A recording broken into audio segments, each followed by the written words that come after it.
2017, filmmaker Paul Thomas Anderson made a mock documentary about the life of a porn film star. 10 years and $15 million later, Anderson's project has become Boogie Nights. 1, 2, 3. Did he say anything? Boogie Nights is being compared to films by Martin Scorsese, Robert Altman, and Quentin Tarantino, and was called the most seductive cautionary tale ever made by The New Yorker. Joining me now, filmmaker Paul Thomas Anderson, and I am pleased to have him here to talk about this film and an extraordinary attention being devoted to an independent film. Welcome. Thank you. To have you here. Why 10 years between the time that you made that little documentary, which was about 30 minutes, as I remember? Yeah. And this completion? You know, I don't know. I just I kept playing with it. You know, I wrote it after doing the short film. I wrote it as a full-length sort of documentary, taking that kind of Spinal Tap approach, you know. But by the time I sort of finished that, that format had kind of been worn out and done many times, and I kind of realized I was really just sort of blatantly ripping off this Spinal Tap thing, and I got to sort of find a new way to do this. And in the meantime, I'd written my first movie, which is called Heart 8, and then just kind of... It was finally called Heart 8. It was finally called Heart 8. Thank you.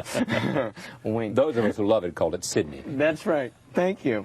God, it's good to be here. I feel comfortable. You know, and I don't know, somewhere in 10 years, 2 hours was added, you know, on top of the half hour. Yeah. And I just kind of figured, well, the way to do this is just kind of go nuts and just make it straight narrative, but really kind of just start writing, and wrote 300 pages of stuff, and eventually had a shooting script of 186 pages. Casting. Yeah. The best part. Casting and writing are kind of the same thing to me, you know? Because I write parts for actors that are my friends, or actors that I don't know that I really want to work with, like Julianne Moore is someone whose work I just loved, you know, and I wrote this part for her, but I didn't know her. But it was great to give it to her and say, this is for you, you know, and she said yes. And John Riley and Phil Hoffman, Philip Baker Hall, and Bob Ridgely, a lot of the actors in the movie are real good friends of mine, and it's great to write parts for them, because you know, they're my friends, and I watch them kind of suffer in Hollywood, you know, not being able to play parts that they should, you know. If they're good at playing the white trash hillbilly, they get the white trash hillbilly parts, you know, forever. And I can go to them and say, so what kind of part do you want to play, you know? And they say, well, I want to do something other than the stuff they're offering me, you know. So it's nice to do that, you know. What about the lead? Marky? Yeah. Not the first choice. No, he wasn't. Well, he is now. No, of course he is. You'd like to look back and say, right. I knew this all along. All along. I Yeah. knew this. I wrote it for him. I knew it would be, he'd own the part. That's right. I knew all this would happen for him. He's an interesting guy. He came by and we did a conversation. He's a very interesting guy. He's smart and smooth and Not at all like you imagine. No. Because of all the... that stuff there before, you know. And it was funny, because when I sat down with him, well, he wasn't the first choice. I had thought of him a couple times, because I'd liked him in the Basketball Diaries. And the first choice was Leonardo DiCaprio. Right. Leonardo eventually decided to do the Titanic, and so I went to Mark, you know, and sat down with him. But did Leonardo recommend Mark? He did, actually. I mean, I had Mark in the back of my head. My casting director was really saying, Mark, you're great, you know, and my producer was saying, Mark's great. And Leo said, meet Mark, you know. Not that I had to be convinced, but I actually really wanted Leo, you know. And Leo said, I'm going to do the Titanic, meet Mark. So I sat down with Mark, and he talked about this early stuff. It was kind of funny, because we sat down, and I said, so, you know, have you read the script? And he said, well, to be honest, I've only read 30 pages. And I thought, who is this jerk, you know, hotshot guy who's only read 30 pages? And he said, listen, I love these 30 pages, and I know I'm going to love the rest of it, but I just want to make sure before I really fall in love with this and want to do it, I want to make sure you don't want me because I'm the guy who will get in his underwear, you know? Yeah. Because, you know, people were offering him stuff like that, like come rap in a movie, come be the underwear guy in a movie, you know? And I said, I don't know anything about that. I want you because I saw you in the Basketball Diaries, you know, and I want to hear what you have to say about this script. You saw some acting ability in the Basketball Diaries. Yeah. he was great, you know. Nothing against Leo, but he stole the movie from Leo. You know, he was so great. Then why didn't you go to him first? Yeah, I know. I might ask. I just can't. I don't know. Stuck on the big star, you know. He's not. You know, unlike most of the other actors in the movie, he's not a trained actor. You know, it's just this thing of talent. It's just this raw, big ball, glowing ball of talent, and his instincts are always. Does great. that present a different challenge than at, say, working with someone who comes in more than just raw talent, who comes in with some acting craft that they have incorporated into their experience? Do you do it differently? Do you work differently? No, to tell you the truth, no, because, you know, a good actor is a good actor, and you know, back to your question of casting, that's the old cliche, that's 99%. Yeah, right. It really is. It really is? Yeah. I mean, I don't have a job as a director to the actors. That's my theory, is that my job to them is as a writer. It's like, write them a good part, do my job there, and then Write as a good part, choose the right person to play it. Exactly. And then I will have done my job. As a director, it's just like keeping your sense of humor and every once in a while reminding them to keep it simple, you know. But it's just being a fan as a director. Burt Reynolds. Yeah. Burt Reynolds. He's great. You know, he's Burt. And Yeah. Again, not the first choice. no, not well, you know what? He was the first person that I had thought of when I was writing it. I don't think you can write a movie about, you know, 70s porn and a character named Jack Horner, who's the sort of father figure, without thinking of Burt Reynolds. Right. You know? But you thought about Warren Beatty. I did. Well, Warren called me up, and I think what eventually I started to figure out was that Warren really wanted to play Dirk Diggler, you know? I said, you don't really want to play Jack Horner, you want to be the kid in this movie. He said, yeah, I do. I said, well, so, yeah, I talked with him for a little while about it, but... Now, do you think he seriously thought about making this?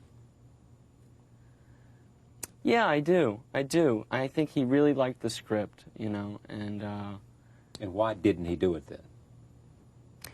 you know, you'd have to ask him. I think it's funny because when he saw the movie, and he called me and said, you know, that he really loved it, and he said that it fulfilled all of his concerns, that all of his concerns and why he didn't do the movie, which was his concerns about the morality and the sort of moral center of the movie, that he just said, he admitted that he wasn't able to really see in the script, and I guess I wasn't able to communicate to him through talking with him. What was that issue for you as a director, the morality of the film? Because a lot of other people would have thought the same thing that he was bothered by. Right. How did you address that? I mean, what did you as a filmmaker do to have this be considered not just some movie about pornography, but Right. something more? Something that had the same kind of buzz that Pulp Fiction does. Right. You mean in convincing whatever the it was actor? that bothered, what was it that bothered Warren in the end? I think what he might have been looking for, which maybe some other people were looking for, was a clear kind of moment, or a clear moment when someone stands up and says, what we are doing is wrong, you know? Yeah, exactly. Some much more blatant, Right. much more dramatic, clear, precise. Yeah, exactly. Making porn films this way is not right. Yeah, I mean, I think there was something that I was upfront with the actors about, and maybe, you know, was my confusion about the issue, and saying that there's a version of this movie that is confused, and that has to be okay, and then I don't, you know, I support this as much as it really kind of turns me off, and I'm confused about it, and we have points to make, you know, within this movie that we can put a period at the end of, but it's okay to be elliptical about something if we are confused, you know.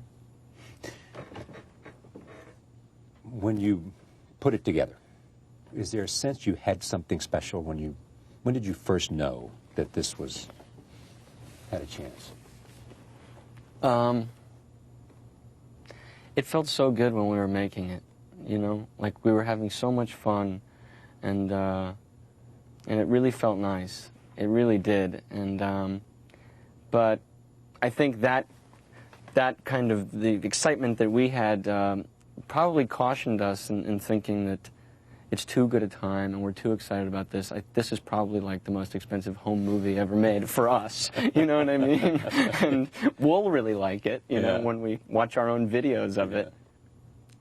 But certainly something happened. Something started to swell. I think that there was a sort of buzz within kind of Hollywood, you know, people that had read the script that were either really excited about it or really had a big question mark about it. Like, will they pull that off? Exactly right. Will they pull it off? Because they've got a good script. Right. But we've seen good scripts go down the tubes before. Right. You know, we've seen directors not be able to take the material they have and do something with it. Right. You know, and you hadn't been tested that much. Right. And you put these actors together, and Reynolds was not coming off of a brilliant time. Right. And many believed this might do something for his career in a significant way. Right. And same with Mark, though, too. I mean, I think they were not... First big stop for him. Yeah, exactly.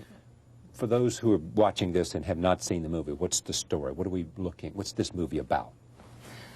The people who make porn movies and what happens to them in the 70s? Yeah.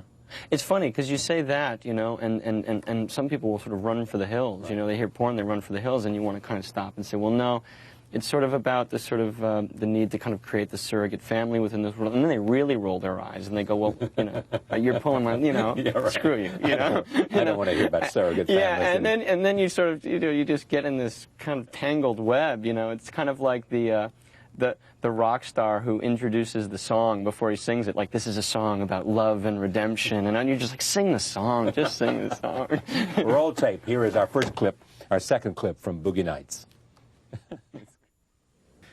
She's a wonderful mother, you know. She's a mother to all those who need love. All those who need love. All those what? All those who need love. Whose idea to put the rollerblades on the... The roller skates there on Roller Girl? Right. You gonna take credit for that, or yeah, no, I'm gonna take credit for it. I'm just wondering if I should tell the truth on how I. No, come on, tell us. I went to the Sundance Lab, actually, and you know, to work on my first movie, and it's really kind of great up there. And you go and you screen movies and stuff. And there's a wonderful guy up there, who was a projectionist that I kind of befriended. And I found out that Robert Redford sort of had a stash of movies. You know, like he had a sort of pristine print of The Chase and of The Hit, this Stephen Frears movie. And it turned out the projectionist had a porno movie. So I would sort of have these late night screenings up at the lab. You know, like after everybody went to sleep, you know, we'd all come down and go down. And we'd invite all your friends over in the middle of the night. And we'd be down there in the middle of the night. Go into Redford's vault and watch his films. Go into Redford's vault, you know, break in. He was going to kill me, but I hope he's watching. Yeah, break in, you know, and kind of screen these movies, and you know, went through all the good stuff, The Wizard of Oz, you know, the last reel of The Wizard of Oz and The Chase, and got to this porno movie where it was just this girl roller skating around and stopping and looking in windows, you know, and she'd watch a couple have sex and then roller skate to the next, and I just said, well, Roller Girl is born. Roller Girl is born. You know, and also too, it's I think the name, cause when you write, you know, like the guy that the hot dog vendor is hot dog vendor. Right. Do you know what I mean? Yeah. You just write hot dog vendor. I didn't have a name. You know, it was just Roller Girl. Yeah. You know, and maybe I'll figure a name out later. It just became. Roll tape. Here is Roller Girl in action. I miss my two. I love him, Roller Girl. You know, I mean, I really love the stupid train. I love you, Mom. A couple of things about this, what happens to Dirk. Yeah. I mean... Dirk, you know, cocaine, and, you know... Just loses it. Loses it, you know. You know, the ego happens, you know, and cocaine, and, you know, he becomes a big-time movie star, you know. How much of this is... What was the name of the John Holmes bio? What was it? Who was the guy? There was a book written about Holmes. Yeah. I don't know. I don't know. I mean, there's a great Rolling Stone article written, and I don't know what the official. What's the title? It was something about Wonderland, because there was the Wonderland murders. Did you base this on any original material? Some stuff was plucked from his life. You know. Original material meaning... Yeah, right. Some of you, in other words, did the script that you wrote, right, you know, come from, in a sense, were you informed by, you know, sort of stories of porn stars who sort of had gone to the top, and then had lost it because of addiction, because of ego, because of... Yeah. I mean, certainly John Holmes was a story of Shauna Grant, and Right. you know, pieces of real porn stars' lives like Seika, you know, Veronica Hart, maybe to the Amber character, and sure, it plucked pieces, but I also think I plucked as many pieces from any, you know, so-called legitimate celebrities, you know, movie stars, you know, who you've seen rise and fall and go through that. You know, essentially this sort of story is any of the Busby Berkeley backstage musicals, you know, Yeah. the kid with the dream and the rise and the fall and all of that. So, but yeah, we certainly did pluck pieces from. A couple of things that people notice about this film. First of all, was the opening shot. Yeah. Yeah, the opening shot is one of those big, fun, show-off moments where you get to, you know... Director struts his stuff. Exactly, where you get to go, I'm directing. Yeah, You know? this is my baby. Yeah, Yeah. and I think those are okay, you know, if they're well-earned, you know. That one isn't earned because it's the first shot of the movie, but in some way, to me, it kind of frees the movie up, you know, and kind of goes, have fun, you know, and this is going to be a long, winding ride, you know. And they're really fun to do. These long, complicated tracking shots are really fun to do. There's something great. I think the actors love them. You know, movie acting is so sort of pieced up and chopped up, you know, that they don't really get a chance. Very rarely is action called, like kind of like being on stage. Action is called. You know, the curtain comes up, and like 3 or 4 minutes later, their scene happens. You know, which is kind of fun for them. You know, to really act something through and let it breathe and let it happen. I read somewhere that the films you love, Nashville, Yeah. Robert Altman, Yeah. Goodfellas, Yeah. Martin Scorsese, Yeah. Jonathan Demme, Yeah. He's the And- best. David Mamet. Sure. Yeah, Quentin Tarantino's not in there, but might as well be included in that group, or not. No, I think he's a wonderful filmmaker. I mean, He just didn't inform your life or your ambition, your desires. not really, but certainly, you know, the success of Pulp Fiction helped a lot of people get movies made. A lot of people, you know. So in that regard, certainly. It said something new, something different, something that feels Something special. that made a lot of money, that didn't cost much and was different. And, you know, that's a big deal, you know, and that's great. I'm fascinated by you and the way you seem like a kid. How old are you? I'm 27 now. And here you are 27 years old, and you've got a big movie, a movie Yeah. that everybody's talking about. You have wanted to do this since you were how old? Born. I can't remember. There's only one other thing that I wanted to do, and I thought I wanted to be a boxer. But that was because I saw Rocky. Yeah. And my dad said, I don't think you want to be a boxer. You want to be like Rocky? I said, I want to be like Rocky. He said, maybe you want to be an actor or a writer or a director or something like that. I said, yeah, that's right. That's what I want to do. Yeah. But you didn't really want to act at all, did you? No. You've never wanted to act. No. Because, It's too hard. and you respect it. Yeah, it's the hardest job in the whole world, I think, you know, and I don't know how they do it. I really don't, you know. That's why I just sit back and just let them do it. And I have too many friends who are actors who would really kill me if I ever tried, you know. I would really be killed. You dropped out of school because all you wanted to do was to learn how to make movies. Yeah. That seems to me the only way to go, you know. I mean, film school was never an option. It seems to me to be a waste of time and a waste of money, in all honesty, really. I mean, certainly I had a leg up in that I was born and bred in Los Angeles, where, you know, to get a job on a film set is, you know, just as easy as, you know, I don't know. And then Detroit getting a job working for an auto company. Exactly. So I did have a leg up there, you know. It's just it surrounds you.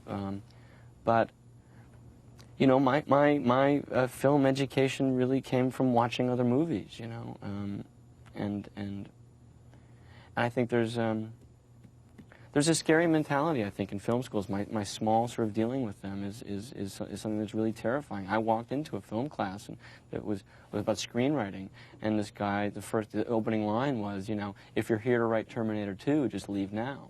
And I thought, well, that's terrible. Could be a kid in the corner there that wants to write Terminator 2. That's his vision. That's his movie. That's what he likes. Let him do it, you know. Yeah. And the mentality at film schools is we'll start out with, you know, Potemkin. First day in class, here's Potemkin. You know, every kid in the class is going to just fall down. You know, what do you do? It's like, they should do it backwards, you know. Start with Terminator 2 and work backwards and sort of, and ease into this and sort of, you know, trace the heritage, you know, trace it back. Watch a Scorsese movie, which everyone sort of loves in the class and is very excited by, and trace back and go, okay, here's who he was riffing off of. Here's these patents that he has kind of built upon, you know, and study it that way.